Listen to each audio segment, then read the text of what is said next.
Well, I'm seeing 6:30 or a little past even, maybe on the 1 clock. So I guess I'll go ahead and call this meeting to order and ask that the roll be called, please. Petrie. Present. Furtado. Goss. Here. King. Here. Marsh. Here. Patterson. Here. Esri. Here. We do have a quorum. Then move on to approval of agenda and addenda. Moved by Mr. Goss. Seconded by Mr. Marsh. That's just two I kind of, there's several right there. Is there any additions, corrections anybody needs to make to these? Seeing none, all in favor, please say aye. Aye. All opposed, nay. Thank you. That passes. We'll then move on to approval of the minutes from the ELEC committee meeting of December 7th, 2017. Moved to approve by Ms. Petrie. Seconded by Ms. Furtado. Any corrections there to be made? Seeing none, all in favor, please say aye. Aye. All opposed, nay. Thank you. That passes. Public participation. I have 3 slips. We do ask that you try to stay within a 5-minute time period, and also that you would please state your name and where you're from when you step up to the microphone, so that it's for the public record, I should say. And first person I have is Mr. Patrick Brown. And you'll also, you can leave it on for the next person, the lowest front button. It's on. Thank you. Hello. My name is Patrick Brown with Baywas Solar. Our office is in 17901 Von Carmen Avenue, Irvine, California. Thank you tonight for inviting me, John, to this hearing, and all board members here. I'm a solar developer. We are based out of California. We're doing a project that's proposed out here close to Champaign in the village of Sydney. Very happy that the solar ordinance is actually moving forward. We're getting close to submitting our application, and I know that the county was waiting for someone to step forward and submit an application to start this process. So I'm excited to participate on this. I want to let everybody know that I'm available. I mean, we are experts. We do projects across the United States. We see solar ordinances in every county and every city and jurisdictions. We have a tremendous amount of experience dealing with this, and I want to offer my company's expertise and resources and experts, or anything that we can bring to the table to help educate the county and inform and provide information, so that way you can make an informed decision on how solar energy would impact the communities and villages in the county. It's a good thing. Renewable energy is great. I don't want to sit here and go through all the great things that I think it is, but it is actually a very positive thing. It's a very low impact use at the end of the day, and that's what we want to provide the information with you. I look forward to working with the planning department and any committees that you guys set up to provide information, so that way the ordinance actually works for industry, but also protects the citizens of the villages and the county. I'm available for questions if anybody has any questions today. Thank you very much for your time. Thank you. The next person I have is Mr. Matt Kaufman.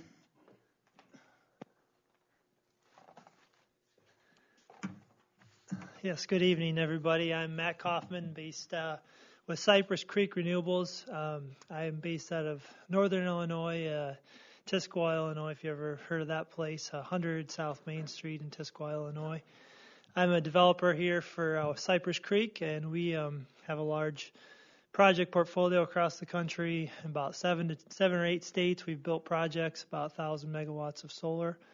We're very interested in Illinois, doing a lot of projects in Illinois, and I really appreciate that you all are looking at an ordinance. That's definitely helpful for developers such as us to consider a county. We obviously need to know what the rules are, what the requirements are, what we need to do to comply with everything. So we really appreciate that.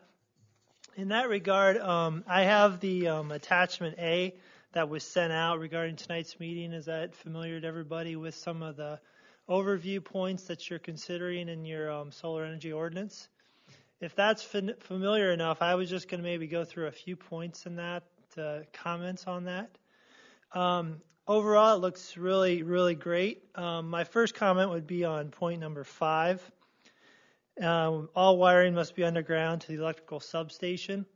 And I assume a lot of this maybe came out of the wind energy past, but just to clarify the fact that we will have in our solar arrays, we'll have underground wiring, and then it'll come to the panels, and we'll have some wiring above ground. So primarily just to clarify that point and make sure that it's clear that we do have some wiring that will be above ground as well. Secondly, point number 9, the fencing required shall be 8 feet tall or a 30 feet wide landscape buffer and or earth berm. The point we have is on the 8 feet tall fence, and just wanted to clarify where that requirement is coming from. The National Electrical Codes require us to have a 7-foot fence, and which is generally what we like to do in our projects. And we often find governmental entities prefer not to have, more fence than we need. So just wanted to clarify that, and just to say that we're more comfortable with 7 feet. Just to put that there. Item number 14, road use agreement and relevant road authorities included identified of routes. And then there's more Champaign County road use plan with the road use agreement if oversized road permits are necessary. We can definitely do a road use agreement. We agree that's very important.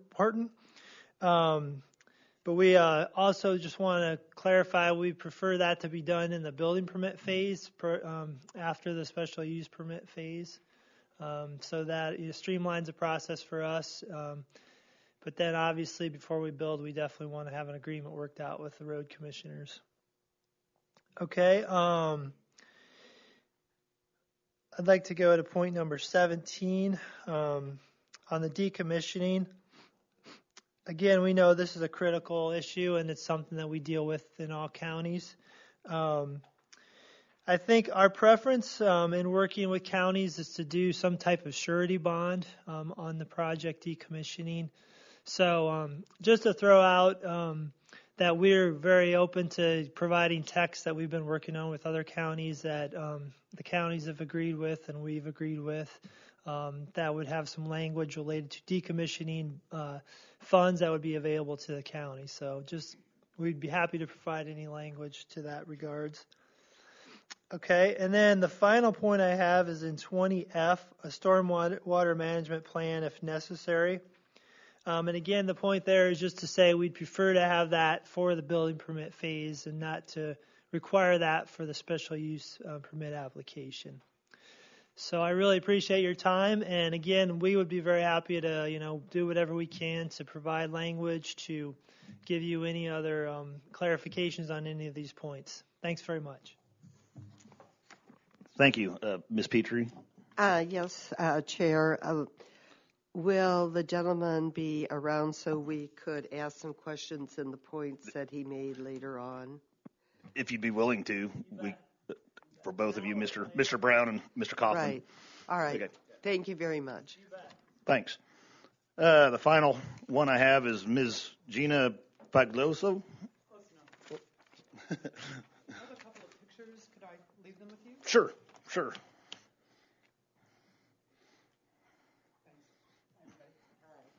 Thanks.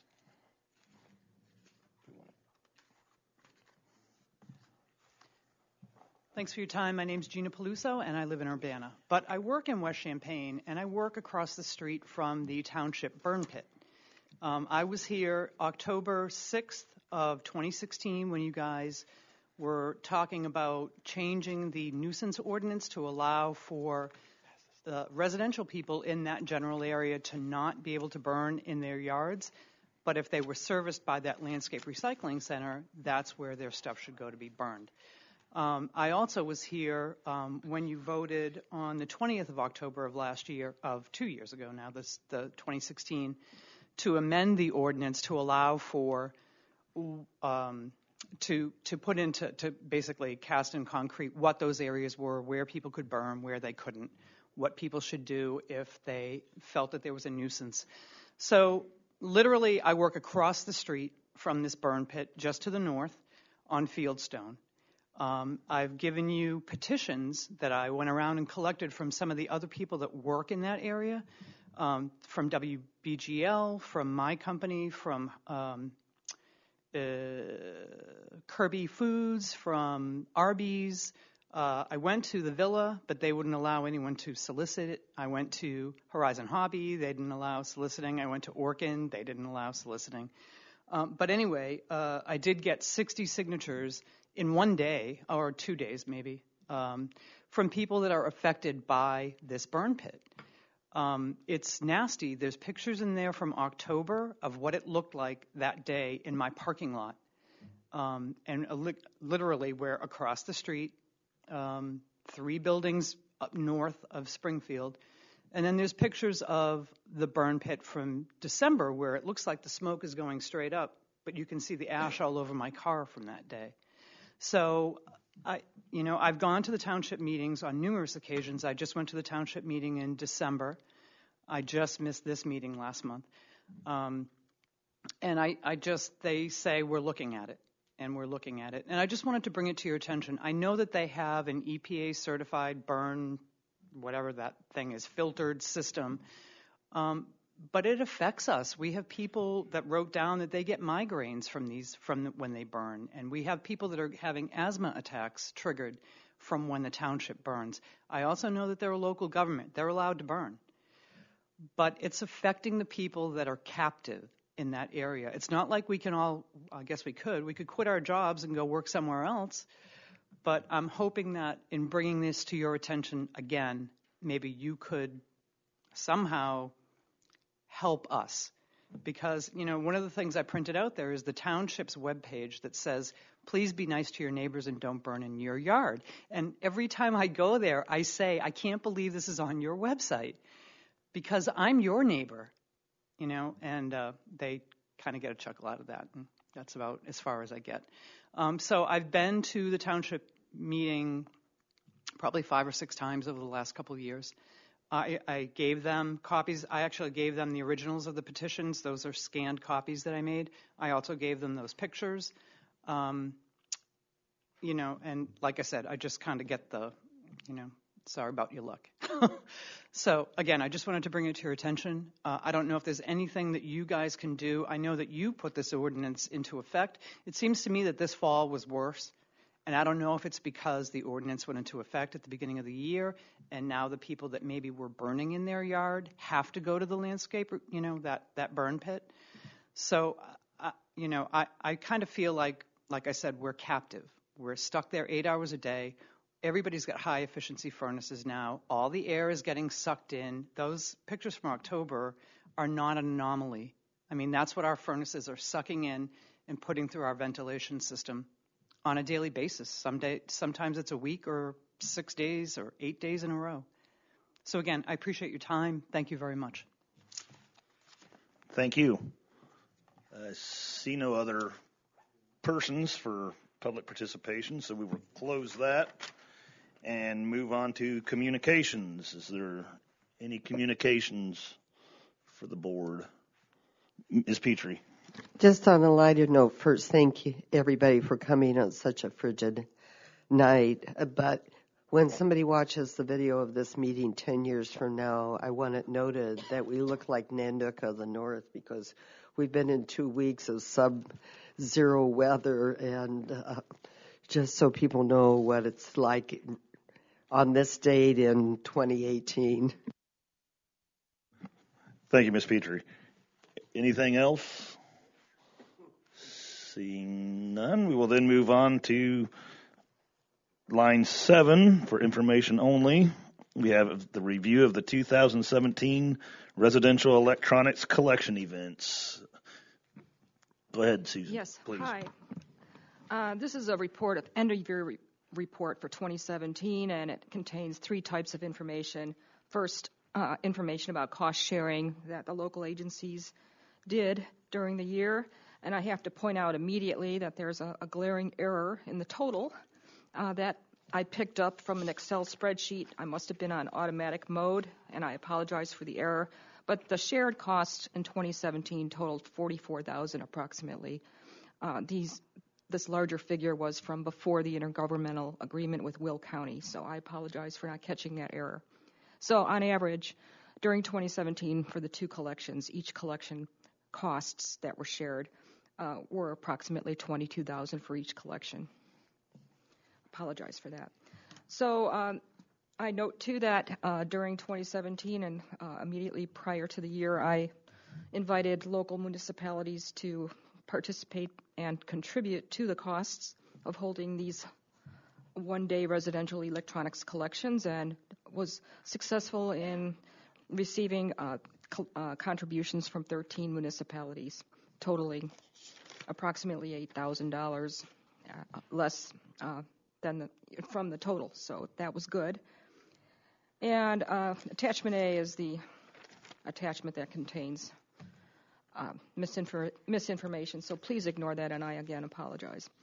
So results of the events held are illustrated in the charts shown in attachment B, and this shows that over time, back in 2010 through 2013, we didn't have to pay anything for these collections, and so we had we had more collections than we in more recent years had once we had to start paying for these things. So these charts show overall total tons, the weights, and reflects the numbers of collections held per year, is pretty consistent with the overall weights collected, showing similar kind of trend. And then the last chart is probably the most interesting, and that is average tons collected per event.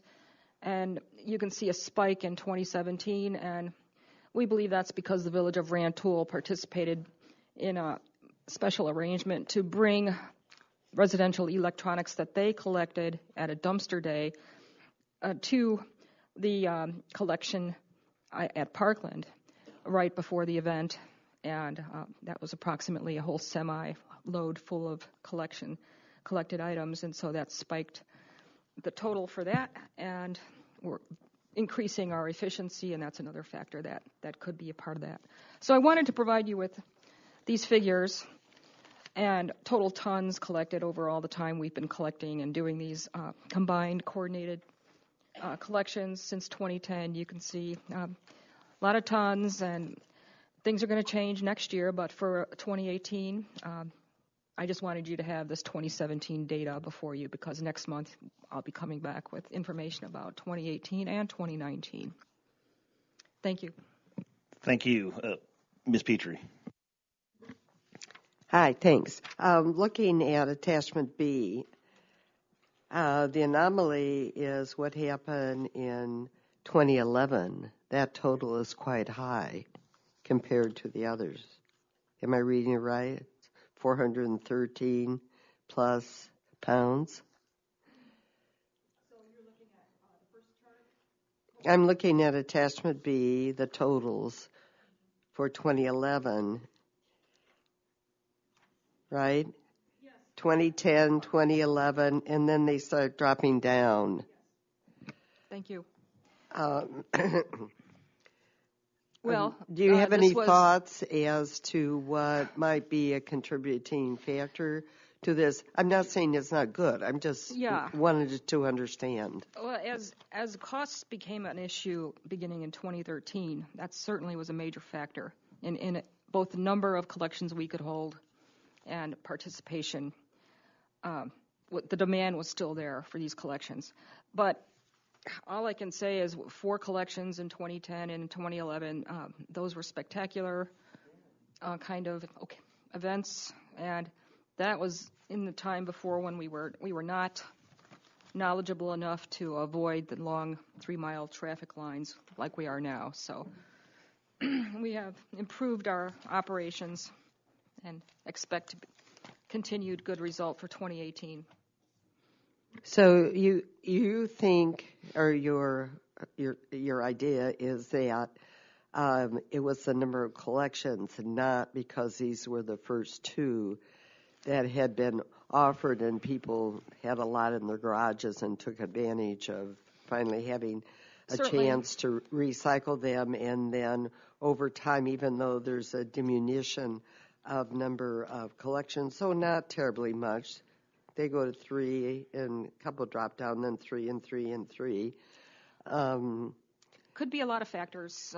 People like these collections and participate in them, and this was the lead-up time before the actual landfill ban became effective. During 2010 and 2011 is when we had these collections anticipating the landfill ban. So there could be a lot of reasons for these high figures. Pent-up demand to unload these items, probably the biggest one. You're welcome. Further questions? Mr. Weibel? Hi, Susan. I actually have a question about the SERA law. It says that they enables retailers to charge a fee for return television and computers. And you say Best Buy charges $25 for televisions. A couple of questions. Is it only retailers that can charge this fee and collect them? Could other people do that? And also, does Best Buy buy back used computers or just TVs, if you know? You didn't get this, which I passed out tonight. I passed out a handout tonight, the updated information. Well, you weren't sitting where you usually sit, so I apologize. So, yeah, retailers can do this now, as can probably local governments beginning September 2017. So that's certainly new. Note that Best Buy can stop this at any time, and they have done that in the past. They are under no obligation to do this. Could a recycling entity do it? All right, so that's a good question. I don't have the law in front of me, but I know that in 2019, certainly a recycler could charge a fee. So that information is forthcoming in February. You'll get all the information you would want. I apologize for not having an exact answer to that question. You've done well. Thank you. Anything else on this? Oh, Mr. Marks. Just a comment. Do you measure in units or just weight? Under the current law, weight is the factor. Okay. The only reason I ask that is that the TVs that are being made in the last 3 years are a fraction of what they weighed. That's why the new law is switching to a convenience standard beginning in 2019. What does that mean? Okay, so that means that the method for measuring weight was a totally dysfunctional method, as you just pointed out, as electronics got lighter and lighter. So that whole system is changing and has changed. It just becomes effective in program year 2019. Gotcha. Thank you. You're welcome. Anything else? Seeing nothing. Thank you, Ms. Monty. And thank you, again, like Mr. Weibel said, for all the work that you do, Ms. Petrie and such. Appreciate it. Move on then to 8. We have items to receive and place on file for a 30-day review period before approval by ELUC. We have the proposed zoning ordinance text amendment to add requirements for solar farms. Mr. Hall, or do you want to speak to it first? Yeah, this is something I've been trying to get to all year. The focus on dangerous structures has sort of occupied me up until December 20th when we received an application for a solar farm. And so nothing gets you moving quicker than an absolute need to do something. So anyhow, because I have been working on it throughout the year, I had been looking at the Kankakee County solar farm amendment. I think it was a good amendment. I don't think it's adequate for Champaign County. I think it'd be easy to modify, and I've suggested in Attachment A how, what you'll see. I'd hope to have a handout tonight of an actual draft amendment, but as so often turns out, getting that draft amendment, getting all the editing done in time to hand out tonight, trying to get Jeff Blue's review of the road use requirements and things like that just proved to be more than I could get done for tonight. But you will have that at the next meeting. Let me see. I included, just for your reference, the extensive wind farm requirements And the way I'm doing this amendment literally is doing a markup of the wind farm requirements. I'm happy to say a lot of the wind farm requirements are not necessary for a solar farm. The two developers who spoke earlier talked about some of the things like road use agreements, decommissioning.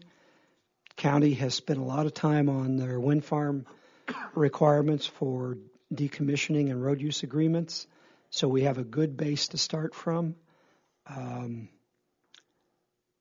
I know in the wind farm development world, road use agreements got a little touchy recently because a lot of developers thought counties were taking those agreements too far. I'm glad that these developers here tonight still think that there is a place for road use agreements. These two folks here, these two companies here tonight, have been in touch with us for a few months now, and the fact that they were willing to come out tonight for such a preliminary meeting, I think, is a good sign. I think we have a lot of good help available on this. This committee meets again on February 9th, and again, we would always welcome your comments. I'm sorry I don't have for the committee a nice PowerPoint presentation of what a solar farm looks like. My impression is that almost everybody knows what the U of I solar farm looks like, at least from the backside. So it's something much different from wind farm, and yet there's the same principles apply in many cases. One thing I have noticed is, our wind farm amendment doesn't allow wind farms within 1.5 miles of a municipality, but in fact, the substations that solar farms want to be near to are all close to municipalities. And luckily, I think from what I hear, a lot of the municipalities are open to the idea of solar farms. So I've already worked on some changes to the wind farm thing, anticipating that these are going to have to be easily within 1.5 municipal miles. And so the application we received on December 20th, in fact, was just a few hundred feet outside of the village of St. Joseph. That developer has now gotten in contact with the village, and I'm assuming the village will be open to having a solar farm in their ETJ. So anyhow, sorry to throw this on you with such short notice. I'm sorry I don't have the draft available to hand out tonight, but I have got a lot of work done on that already. I'll probably even send that out to board members well ahead of the agenda for February. I want to get that out as soon as I can, but not without talking to Jeff Blue first. So that's just kind of a quick update. You've got some great resources here tonight. If you have questions, I would encourage you to get as much out of them tonight as you can. Thank you, Mr. Hall. Questions? Mr. Marsh. For Mr. Hall, does the ordinance include in-city use of solar on buildings? It doesn't include anything in city presently.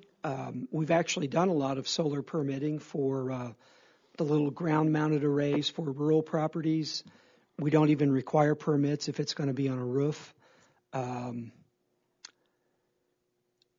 The Solar Energy Association had a good overview of the different scales and things, and the only thing I'm focusing on right now are solar farms, because I think that's where literally our greatest need is right now. And we can follow up with other amendments later, but we've never had any neighbor complain about our permitting so far on these small individual solar systems.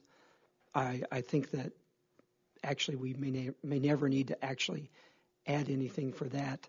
But this middle range between the utility scale and the individual property scale, that's the range where we may have to come back with another amendment. Yeah, I was more thinking of a commercial flat top building. Well, again, as long as it's on top of a building, I really don't see that the county has any concerns.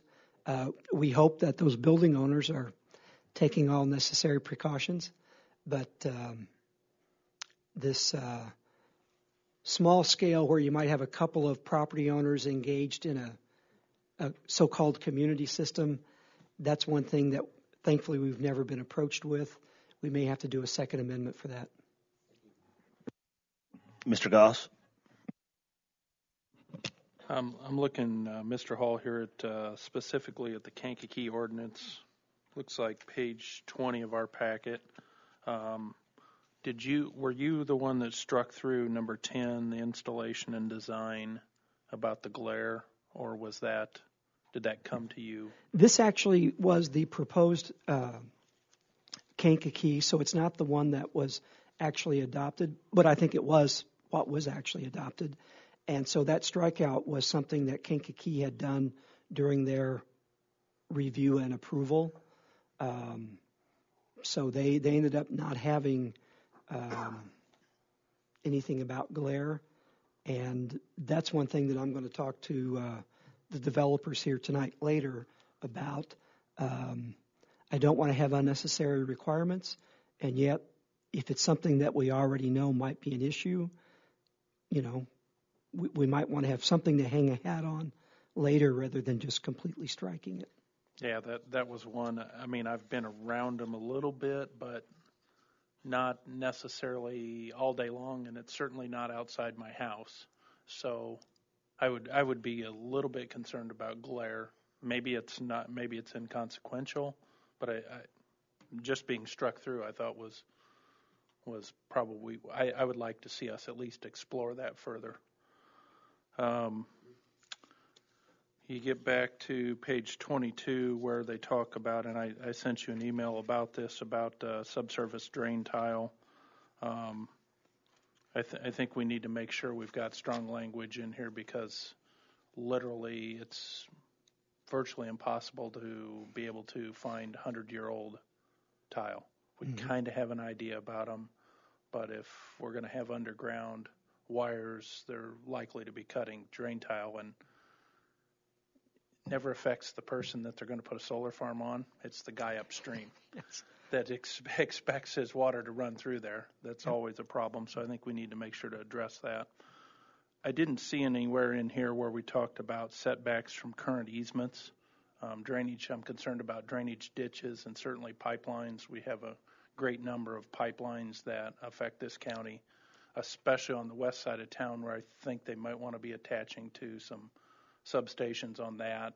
I know there's a couple of huge pipelines that run through property that we own. So yeah, and the draft that I'm working on does specify no construction in those easements, including drainage ditch easements. I'm not certain that we need to have a setback from the easement, but for sure, no construction in an easement. Yeah.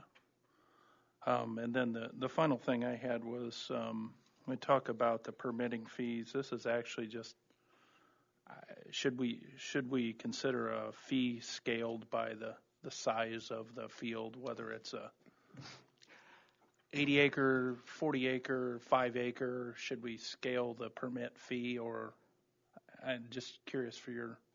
What you're going to see in February, unless I come up with a better approach, similar to the wind farm, there will be a base fee, and then that fee will get increased by an increment for every added megawatt above 2 megawatts. Perfect. Okay, that's all I had. Thank you. And in regards to farmland protections, there's 3 pages of our wind farm requirements are devoted to mitigating damage to farmland.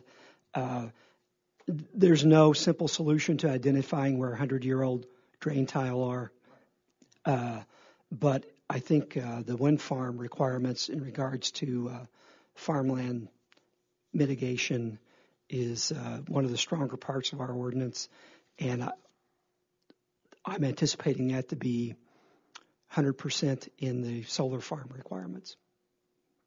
Yeah, what I had sent you is I see a lot of draft.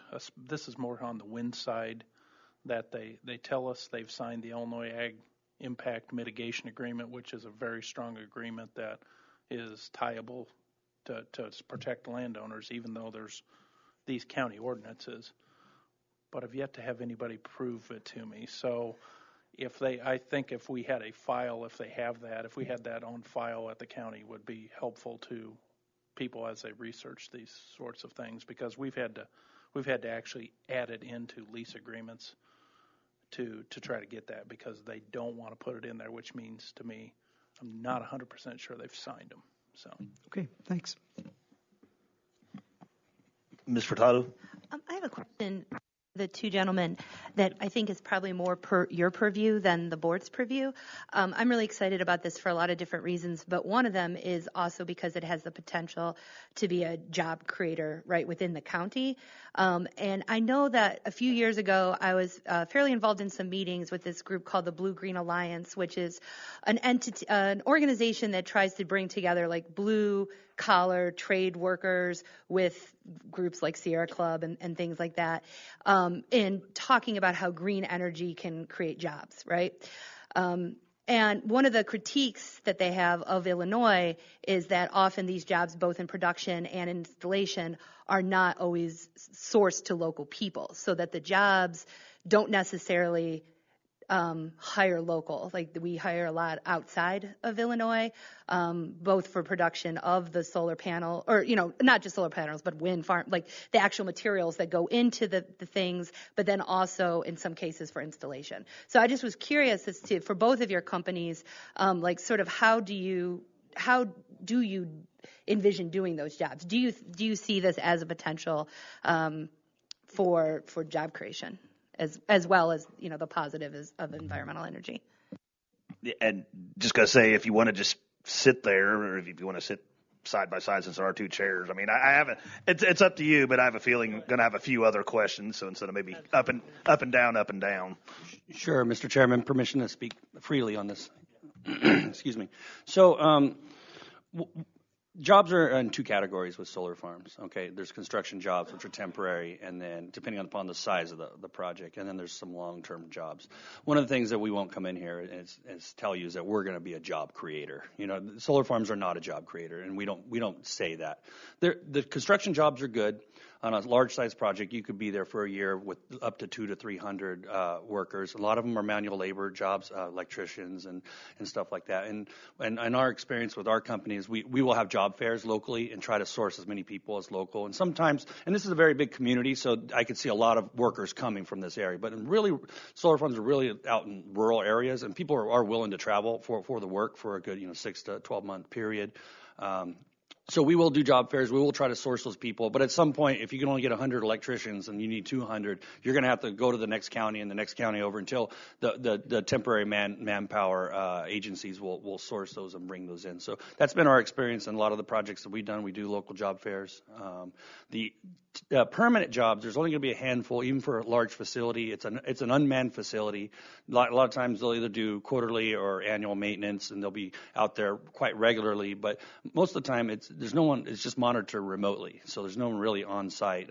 Those jobs, we would try to get someone local, so someone in Champaign that could do the long-term operations and maintenance. But those jobs would typically come from the local area if the skill sets are there. But it's only going to be a handful of those individuals. Yeah, well said. I think the only thing I'll add is, Illinois is a strong union state, and, there's going to be a lot of projects being built in the next, 2 to 5 to 10 years. Who knows how long. So, unions are definitely going to be a part of these project constructions, and so, we're going to be working with unions to hire people for the construction phase. And then secondly, I think in terms of the operation, you're going to have a lot of ground maintenance. Local lawn care companies are going to get out there, assuming they have the credentials and the insurance. That's going to be a big job. You think of 30 acres or 50 acres of working, mowing or, taking care of these panels. That's going to be pretty good amount of money there. So, but yeah, and I think, I'm an Illinois native, and I've been in the renewable energy industry for 15 years here in Illinois, and I believe it's a good thing. It creates jobs, but it also creates some technical advancement. And I think we're seeing across the country a real shift in energy, how it's done, how it's we're seeing more electric vehicles come in. So who knows? Is Illinois going to see a large infrastructure of electric vehicles in the next 20 years? It's pretty likely. So having things like solar, wind, renewable generation becomes even more important. So it's kind of like, are we going to participate in this future economy? Or are we going to just kind of hope it doesn't happen, or something like that? So, thanks. Ms. Petrie? Thank you. I'd like to go through the points that were made just for some clarifications. The first one focused on that there will be wiring that is above ground. It will not all be underground. Mr. Hall, does that present an issue as you are working on the final draft? No, when Matt said that, it's like, well, yeah, of course the wiring comes above ground eventually. So we don't want to write the ordinance too literally. Okay, so that's fine. And the next one you mentioned is an 8-foot tall fence. Your company prefers 7 foot. Can you explain to us why that preference? And then maybe Mr. Hall can explain to us the choice so far in his draft work. Sure. Where that comes from us is the National Electrical Code requires in this kind of situation. It'd be similar for like electrical substations. That's what the heights that they set. And there's a significant cost to go from that 7 to 8 feet. And I think also, as I said, I think some jurisdictions prefer to have the least amount of fence in terms of the visual impact. So that's kind of where we get it from. It makes sense from a construction perspective, and we know that the NEC sort of stamps off that that's what they want for their projects of this type. Okay, thank you. If I could further clarify, ma'am. Yes. Everything he says is absolutely the same standard, same business practice standard that the industry does. 7 feet, typically it's 6+1 is what we call it, 6 foot standard chain link with 1 foot of barbed wire. But at a minimum, it has to be 7 feet. And I've done that in some communities where it was just straight 7 foot fence because they didn't want the barbed wire. So kind of defer that to the local village or community that what their input is. But standard is 6+1. Also keep in mind once you get about 8 feet, that's actually an engineered fence because now it's a fall hazard and you're more material. So you can actually most jurisdictions you can just go and put a 6+1. It's not an engineered fence. Any fence contractor can go do it. But you start getting to 8 feet, it's an engineered fence. You need a plan, foundation designs. It's more complicated. Okay, thank you. Oh yes, sorry. This 8 foot is not arbitrary. I took it from other examples, but this kind of information we're getting tonight is very helpful. I had no idea the NEC actually had a fence standard. So any information like that you can provide is just really welcome. Yep. We can provide plenty more of that as well. Okay, next you mentioned the road use agreement. The preference is to do it in the building use phase. Could you explain to us why that's a choice? Well, I'm assuming from both of you. Yeah. Okay. I come from the bad renewable energy technology, which is wind energy, so I can speak to this. We know wind energy construction, it makes a mess out of roads, and I've been through it myself, construction operation. So I can understand the need in that case for a very, hard-hitting road agreement during the special use phase because you don't want a developer getting a special use permit and then suing you to force you to give them a building permit so they can do what they want on the roads. Solar is a totally different situation in terms of construction. We don't have concrete. Excuse me. We don't have loads of concrete trucks. We don't have concrete foundations. We having steel being pile driven into the ground, so there's no need to put concrete foundations. We have a pad mount transformer is really the only thing we're going to use concrete on. So in terms of the impact to the roads, we probably will have very few, if any, oversized, overweight permits needed for the construction phase. So it's more like a normal building project, so it's not going to make a mess out of the road. So that's really for us. We say, let's do it during the building permit because it's a more typical project. So. Okay. Next, you mentioned. Sorry, did you have a comment? I'm sorry. If I could add on to everything you said, I agree with you. Okay. He did all of his points, and I went up to him and said, I agree with everything you said. I marked each one of those too. So it's kind of like we're both seeing the same thing at the same time. So it's really good. I want to make a clarification. A lot of these things, there's two processes that we go through. One is just basically the permit to kind of just do the use. And then later we're actually going to design and engineer and build, and then we're going to hire an engineering procurement contractor, like this big contractor is going to come in, and then they're actually going to implement the project, right? And in this case, we wouldn't even know, are they going to bring the modules from the West Coast? Are they going to bring them from the Gulf up? Are they going to bring them from, Virginia, the port in Virginia? So there's so many unknowns. So there's going to be probably a handful of these we're going to say, hey, we don't mind taking a condition on some of these, and we'll solve them later before we actually get our building permit. And this would be one we would ask that we would defer to the building permit phase so we have better knowledge of what we're going to do. I don't think we're in disagreement that we would do any kind of agreement. I mentioned to John earlier that I've done in the past where we do a haul route plan, where we basically put together a haul route plan and we put together a traffic control plan and hand it to the county engineer and say, all right, this is the highway they're going to use coming into the county. These are the road signs we're going to use and the flaggers and everything, and this is how we're going to do the logistics of the materials. And so I've done that in several occasions. So we have a lot of input that we could provide, further on this issue. But we're not in disagreement. We just don't want it to be onerous in any case, because they're just standard Class 8 trucks, normally loaded, coming in and out, dropping off materials. Right. It's not the weight situation that goes on with the turbines. I understand that. The preference for surety bonds. Talk to us a bit about that, please. Yeah, that's just, from our company perspective, that's really kind of the preferred method. And, in talking to bankers and things also, I think a lot of bankers would also kind of agree that that's a pretty strong instrument in terms of giving you, certainty of having those funds available. So I'm not an expert on this topic, but I just know as a company that's something we prefer with the surety bond. Go ahead. So I kind of am an expert on this topic. Oh, I've done this in a lot of counties with this decommissioning issue comes up a lot. So I think the best way to write an ordinance is to leave it very open with multiple options. So what we would ask is to have financial assurance and a cash deposit, because I've done that because sometimes cash moves faster. You got to get in construction, just put the cash and replace it later with security. So I think cash, letter of credit, or bond as examples of financial surety would be better for whoever, because their company prefers to use a bond. We prefer to use a letter of credit. It's just different company.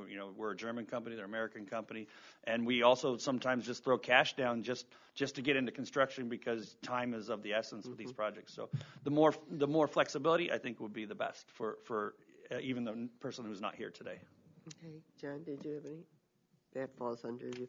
And then the last comment made had to do with the stormwater management plan, and the gentleman from Illinois knows stormwater management is key in our part of the other gentleman may not have learned that quite yet. So speak to that, because that's a pretty important issue in this area. It's absolutely important, and I think as Patrick said, we have these two phases where we submit our special use permit, where we have a pretty good idea of where everything's going to go, how we're going to lay things out.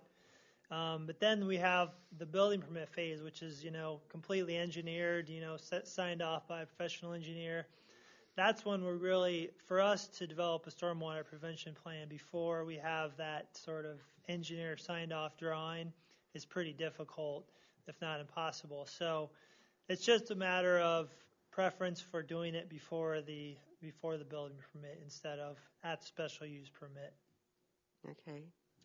I agree with him. Yeah, stormwater is important in every state we're in, and you pretty much have to have an engineered site to know where the water is going to go. Right. So it's definitely something we should push to the building permit phase to sign off. Okay. And then my last question, just to make Mr. Hall's life even harder and more complex. Yes, you go for that. He is using right now the model ordinance from Kankakee.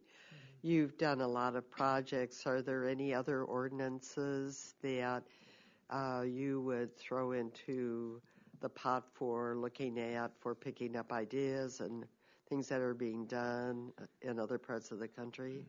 I'd say, how many would you like? Yes, you're on board.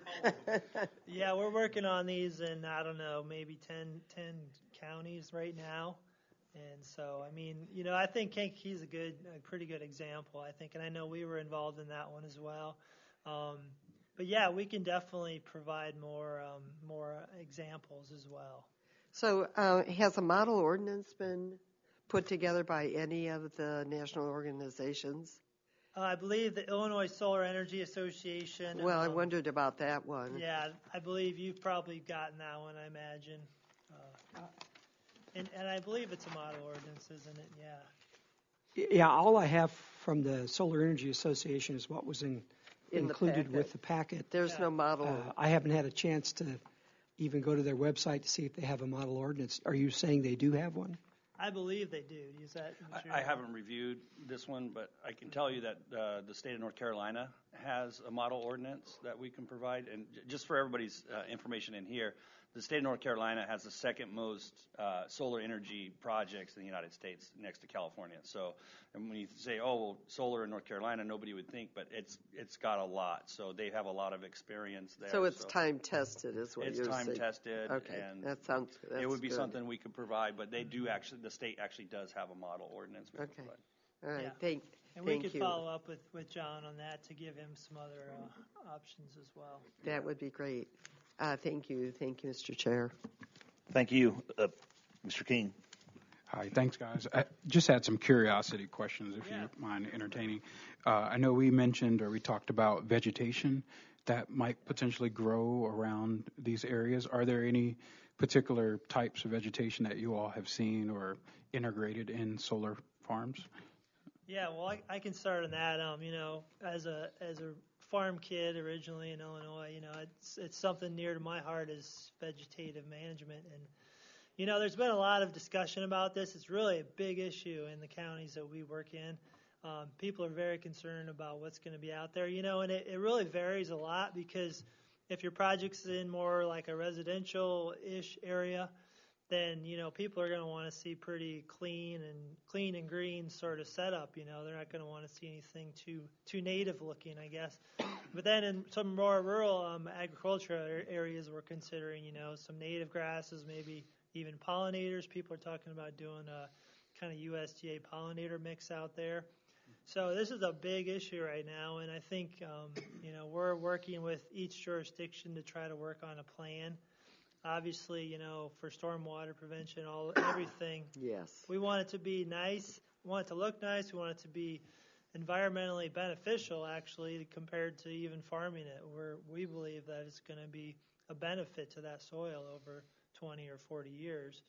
As long as you do the right mix of, what you plant in there has got to be right. You don't want to go out there and burn it down with chemicals every year. Then you're really, in a mess. Especially with the above ground wiring.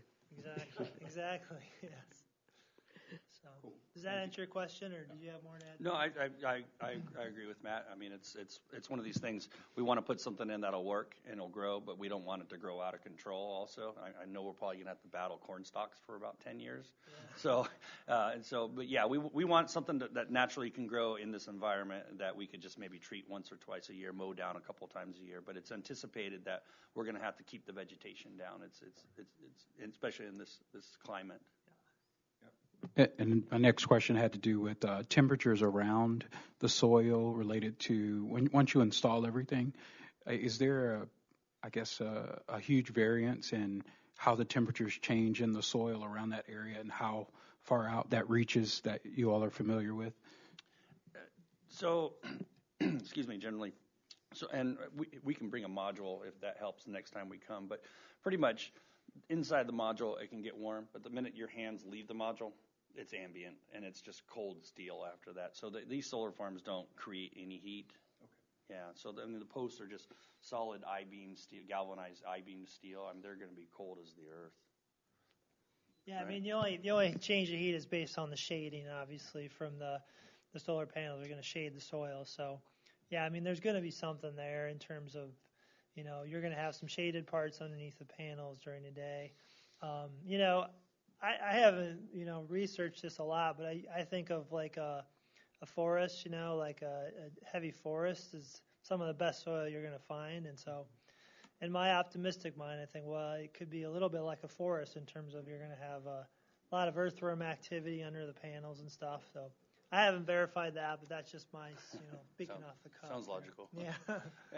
For us, I'm not sure if you guys are going with the fixed tilt system, but we're going to go with a single axis system that moves like this as the day goes along. So every few minutes it's going to shift, so that shadow is just going to move, so. Cool.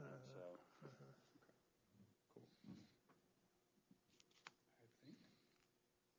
Yeah, that's my last one. Thank you. Anybody else? Oh, go ahead, Robert. Yeah, go ahead. Sorry, last one. This just in terms of what is being placed inside of the farms.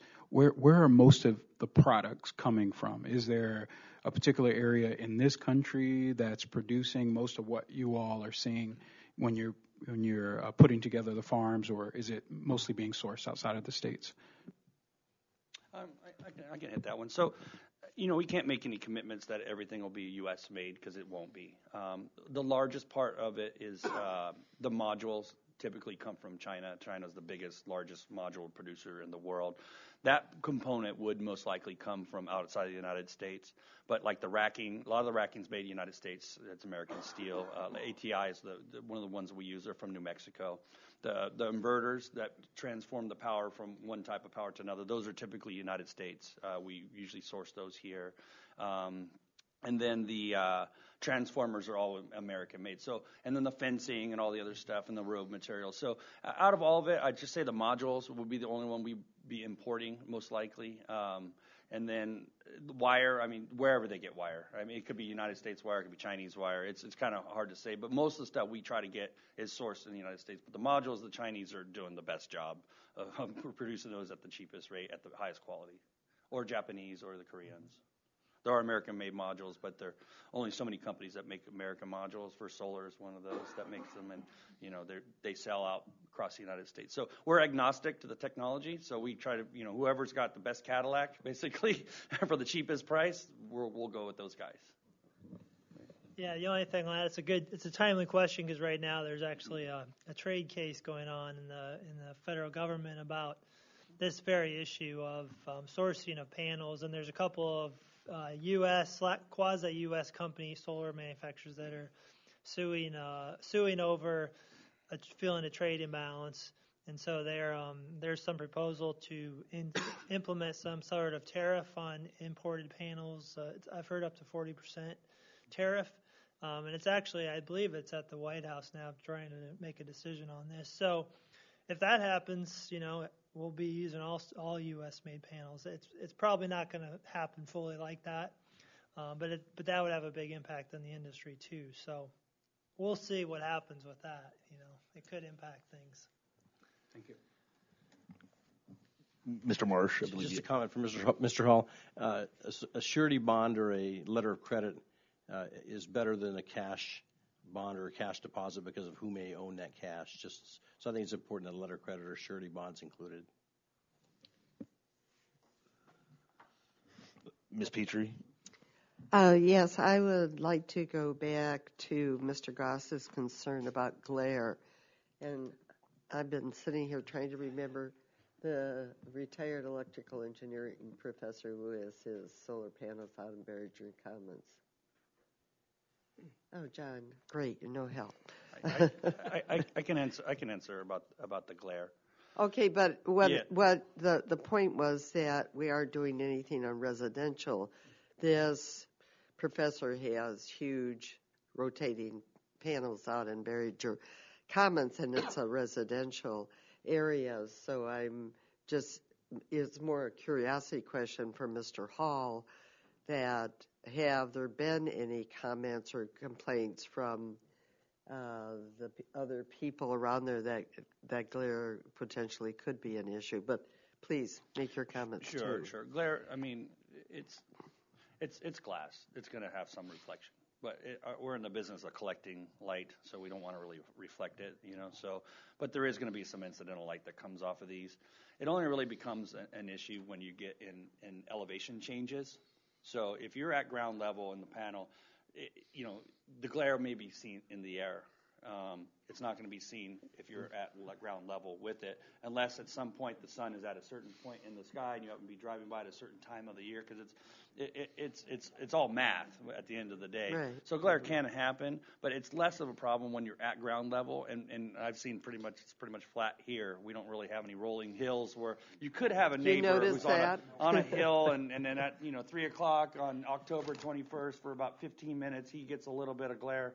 And that's not even taking into account any trees that could be in the way. So, I mean, I don't know how Matt feels on this, but I don't mind providing not necessarily a full-blown analysis, because I've done studies that take, $100,000 studies for communities that are on hills and airports and stuff. But an evaluation, some evidence to show that, because the FAA, the government does have a tool that you can basically put in points, geographic points in your project, and it'll tell you if there's glare and stuff. So there is actually a government tool that can be used to screen that. But providing information to the public, because if you have a neighbor come in and he's concerned about glare, we want to make sure that he understands he's either going to be affected or not be affected. So I don't think it's an unreasonable request. Just the expectation of what the materials coming in is probably what needs to be worked on. What kind of evaluation do you want?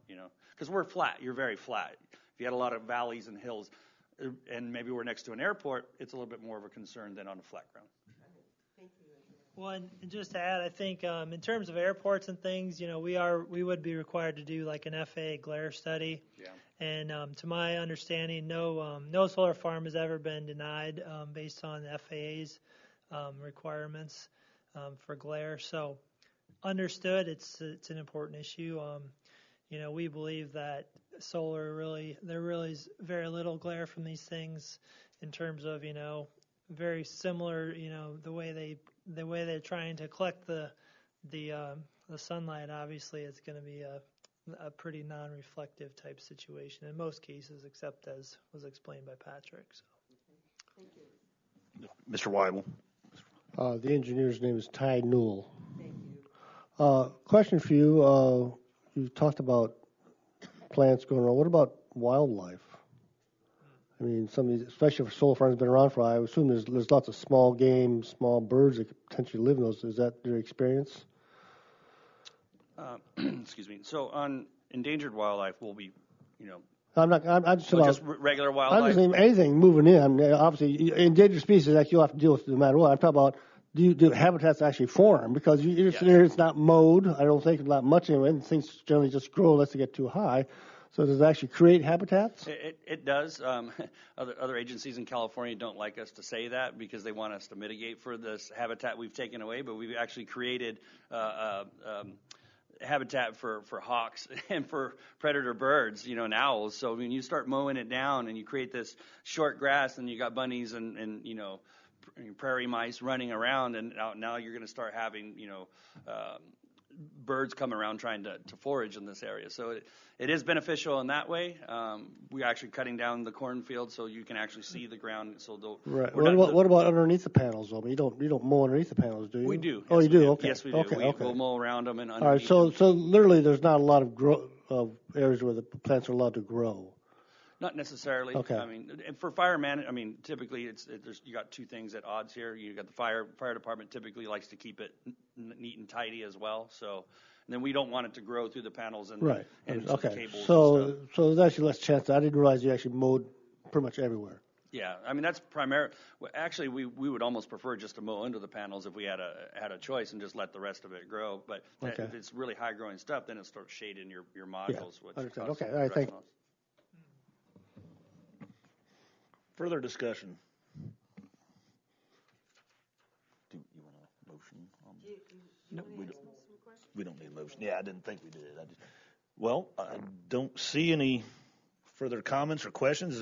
Appreciate it, Mr. Brown, Mr. Kaufman, for your time and willingness to speak with us and interact with us. Thank you. We look forward to working with you. Yeah. We like talking about solar on days like today. So. It's pretty sunny today. Yeah, very true. Thanks. Thank you. Thank you. We will then move on to 9 items to be recommended to the county board. We have the subdivision case 198-17, Steerwalt subdivision, final plat approval for a 1-lot minor subdivision with required waivers for existing home located at 325 County Road 300 North, Sadorus. Is there such a motion? Moved by Mr. Goss, seconded by Mr. Marsh. John, you want to speak to this? Well, this is one of those subdivisions that come along. It's about the only kind of subdivision we actually deal with anymore, is where I think in this case, they're getting the family, the farmstead ready for sale, a division from the farmland. I don't know exactly when that's going to happen, but they are trying to get things ready for that. So this is just a simple 1-lot subdivision. It's existing home. It has the septic system already, so the health department did not require anything as regards to soil investigations. You may have noticed that the driveway to this house actually comes across the adjoining farmland where there's sheds and bins. Now, for the purposes of the subdivision regulations, the fact that there's no driveway on this property is not a problem. Obviously, if I were the farmer that had grain on the adjacent property, I actually wouldn't want someone driving through there, at least during harvest time. So I think probably the driveway situation might change over time. It doesn't violate any of our rules the way it's laid out now. It looks a little peculiar, but I really think this is an issue that you could leave for the future owner to resolve with the sale of the property. I don't think it's something that you need to be burdened with in regards to subdivision approval. There are 2 waivers necessary, the waiver for the percolation test data and the waiver for the certification of the proposed lot and soil characteristics. And again, the health department has signed off on this subdivision. The final resolution that goes to the county board will have those 2 waivers included. And so I hope you can recommend approval of this with the 2 waivers. Thank you, John. Questions on this? Comments? Mr. Weibel. John, I'm just curious about the, I guess it looks like an acre of land that's the missing piece out of the rectangle. Is that owned by somebody else, or are they completely separate from this farming operation? If you know that answer. Now, are you on the subsidiary drainage plat? Well, any of them, you look at the whole big plot, the undivided rectangle. You're missing a little square on the northeast corner. I'm just wondering, is that unrelated to the operation of the farm? No. Yeah, the reason on the land use map, the bold outline is around. Oh, it's underneath. Ah, there we go. Yeah. You hid it from me. Yeah. All right, that explains things. Okay. I didn't know. Thank you. Anything else? Further questions, comments? This is a really odd configuration. Seeing none. Ready to vote. All in favor, please say aye. Aye. All opposed, nay. Thank you. That passes. Move on to 10. We have the monthly report for September 2017. John, do you have anything to speak to on these? No, I would just comment that it's amazing how the caseload for zoning cases has really dropped this year compared to last. That's actually been very helpful because, as you know, Susan Bergstrom, who does the zoning cases, she's been able to work on 2 grants now for the dangerous buildings. Plus, she's been involved in some enforcement activity.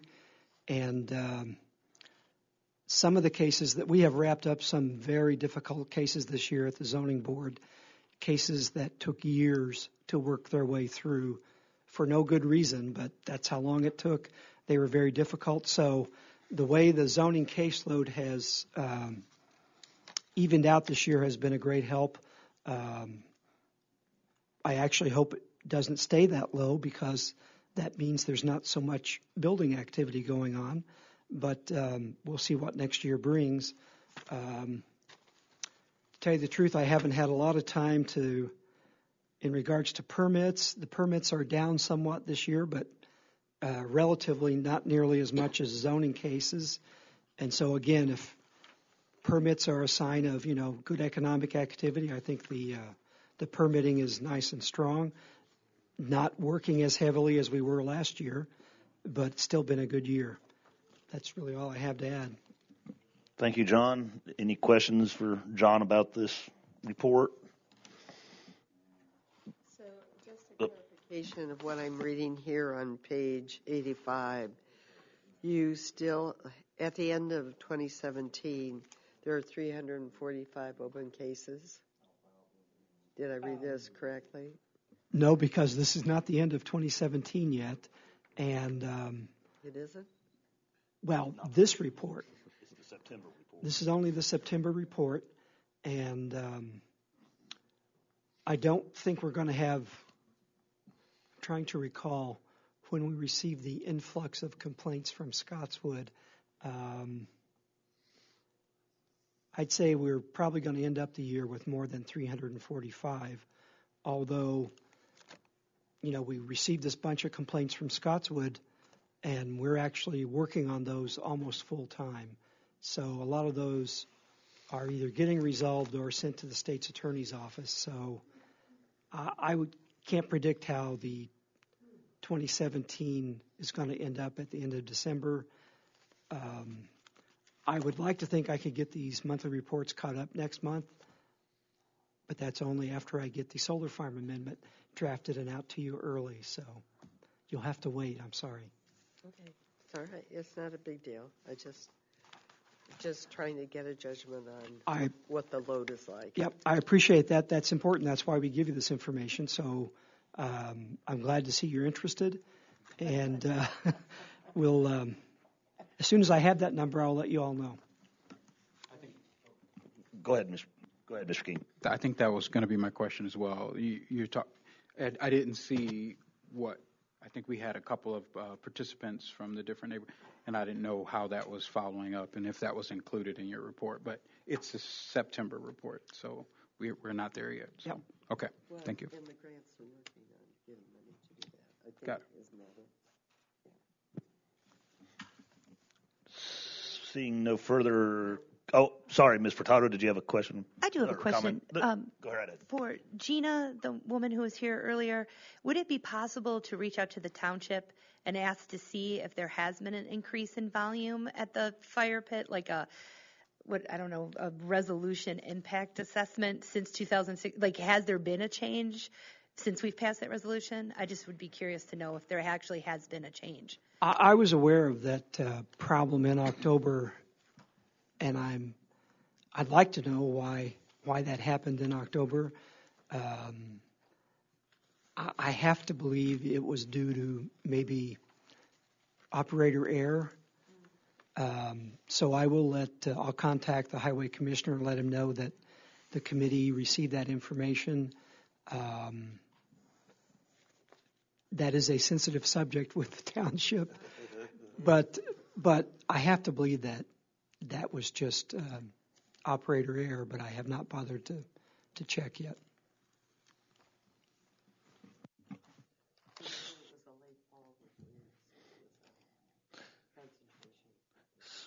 Seeing no other comments, questions, we'll receive that report for the month of September 2017 and place it on file. Move on to other business. We have the approval of closed session minutes from December 7th, 2017. We've all, I believe, seen them and read them. Is there a move to approve? And seconded by Mr. King. Discussion. All in favor, please say aye. Aye. All opposed, nay. Thank you. That passes. Chair's report. Just good to see everybody in the new year, and thanks everyone for coming out and on a very cold night. Designation of items to be placed on consent agenda. We have item 9, the subdivision case. And with that, seeing nothing else, we're adjourned.